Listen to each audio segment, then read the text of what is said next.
জাপানে এক গরিব লোক পাথর কাটছিল। একদিন সে হঠাৎ করে এক ধনী মানুষকে দেখলো এবং সাথে সাথেই তার মনে হলো এবং সে চিন্তাও করলো যে তার এখন ধনী হতে হবে।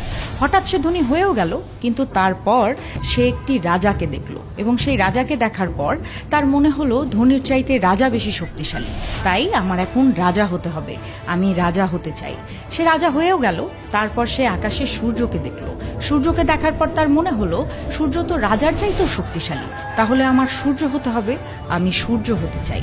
সে সূর্য হয়েও গেল, কিন্তু সূর্য হবার পর তার কাছে মনে হলো মেঘ তার আলো বন্ধ করে দিচ্ছে, তার মানে মেঘ সূর্যের চাইতেও শক্তিশালী, এখন তার মেঘ হতে হবে। সে বলল আমি মেঘ হতে চাই এবং সে মেঘ হয়েও গেল।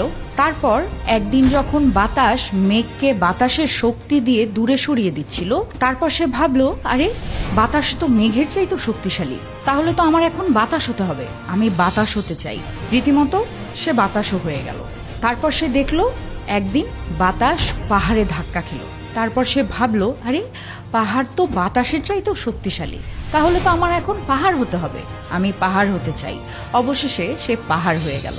তারপর সে দেখলো এক দরিদ্র পাথর কাটার লোক এসে হ্যামার দিয়ে পাথর ভাঙা শুরু করলো। তখন সে চাইলো আমি হতে চাই, আমি হতে চাই, আমি পাথর কাটার লোক হতে চাই। তাহলে বন্ধুরা, এই গল্প থেকে কি শেখা গেল? শেখা গেল যে চাহিদার কোনো শেষ নেই, যত চাইবেন চাহিদা তত বাড়তে শুরু করবে। আর সেজন্য আমাদের দরকার সন্তুষ্টিতে কাজ করা। যত অল্পতে সন্তুষ্ট হতে শিখবেন তত ভালো থাকা যাবে জীবনে।